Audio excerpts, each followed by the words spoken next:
കൂട്ടുകാരെ എല്ലാവർക്കും ഇന്ന് സുഖമാണ്. ഇന്നൊരു what eat in my day ആണ്. അപ്പോൾ കുറച്ച് കാലത്തിന് ശേഷമാണ് ഞാൻ വന്നത്. ദോശ, സാമ്പാർ, ചിക്കൻ പെരട്ട്, പിന്നെ ഒരു ഐസ്ക്രീമും കുടിച്ചു കേട്ടോ.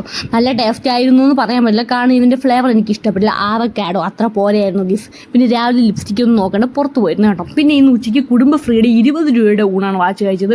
ട്രസ്റ്റ് മീ ഗീസ്, കൊള്ളാം, നല്ല ഊണായിരുന്നു. അത്യാവശ്യം കൊള്ളാമെന്ന് കറി 20 രൂപയ്ക്ക് എന്തുകൊണ്ട് വർത്താണ്, എനിക്ക് ഇഷ്ടപ്പെട്ടു. പിന്നെ നെറ്റിച്ചുട്ടി വെച്ച് എന്നെ കാണാൻ കൊള്ളാം. എൻ്റെ ഫ്രണ്ടിന് ഞാൻ നെറ്റിച്ചുട്ടിയാണ്, ഒരു ആവശ്യത്തിന് വേണ്ടി ഞാൻ അവളെ നിന്ന് വാങ്ങിയതാണ് കേട്ടോ. പിന്നെയാണെങ്കിൽ മുട്ട പുഴുങ്ങിയതിൽ അമ്മയുടെ സ്ഥിരം മസാല ഇട്ട് കഴിച്ചു. പിന്നെ ഒരു തെരളിയപ്പം, പിന്നെ ദേവി വന്നപ്പോൾ അയൽവാസികൾ തന്ന പൊരിയും അതിൽ മുന്തിരിയും കൽക്കണ്ടോ അതും കൂടെ കഴിച്ചു. പിന്നെ കുറച്ച് കഴിയുമ്പോൾ മരിച്ചിനി പുഴുങ്ങി കഴിച്ചു കേട്ടോ. പിന്നെ ഇന്ന് കർണന് വാക്സിനേഷൻ ഡേ ആണ്, ഫസ്റ്റ് എടുക്കുകയാണ്. അവൻ ആൾ പേടിച്ച് കരയാറായാണ് അവനെ കൊണ്ടുപോകുന്നത്. അറിയില്ല അവിടുത്തെ റിയാക്ഷൻ. പിന്നെ തിരിച്ച് പറഞ്ഞ വഴിയിൽ അവന് ക്ഷീണം മാറാൻ ഒരു ലൈം ജ്യൂസും ബർഗറാണോ എന്താണെന്ന് അറിയില്ല, എന്തോ ഒരു സാധനം അതും കഴിച്ചു. ലൈം ജ്യൂസ് കൊള്ളായിരുന്നു, ബർഗർ ഓക്കെ ഭയങ്കര വാവെന്ന് പറയല്ലേ, എന്നാലും കൊള്ളാം.